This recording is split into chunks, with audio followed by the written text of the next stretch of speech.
Dry fruits கேக்கு எப்படி பண்ணுறதுன்னு பார்க்கலாம்.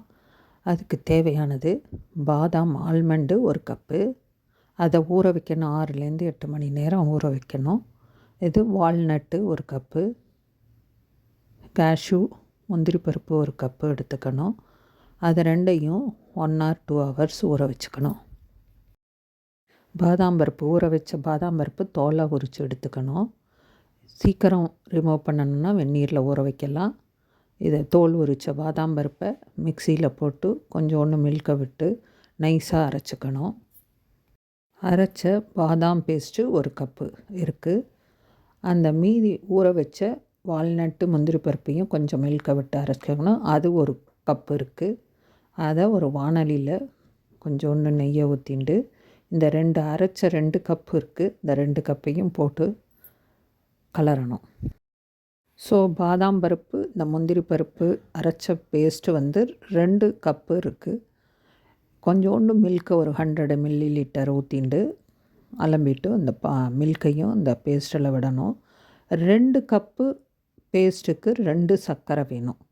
கொஞ்சம் கூட சர்க்கரை வேணுங்கிறவா கூட போட்டுக்கலாம், இன்னும் 1/4 டம்ளர். பட் ஈக்குவல் ரேஷியோ கரெக்டாக இருக்கும். போட்டு 2 மிக்ஸ் பண்ணி நல்லா கலரணும். ஏலக்காய் பொடி 1/2 ஸ்பூன் போட்டுக்கலாம். கொஞ்சம் குங்குமப்பூ போட்டுண்டா கலர் கொடுக்கும், ஃப்ளேவரும் இருக்கும். அதனால் குங்குமப்பூ போட்டுக்கலாம். அது எல்லாம் சர்க்கரை கரைஞ்சி எல்லாம் ஒன்றாகி மிக்ஸ் ஆகும்.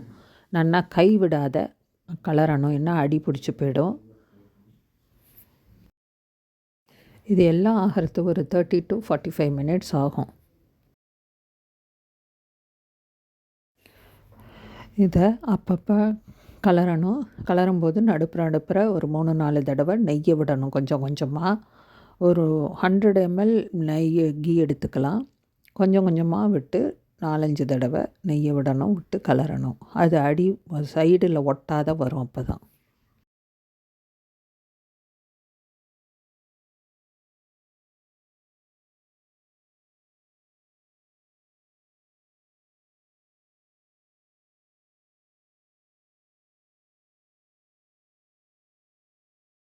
கொஞ்சம் நல்லா கெட்டியாகிட்டே வந்துட்டுருக்கு. நெய் விட்டேன்னா அது சைடில் ஒட்டாத வருது.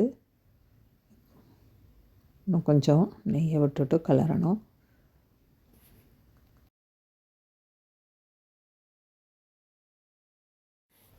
இப்போ நெய்யை கொஞ்சம் கொஞ்சமாக விட்டு கலரினதில் சைடில் ஒட்டாத வரும்.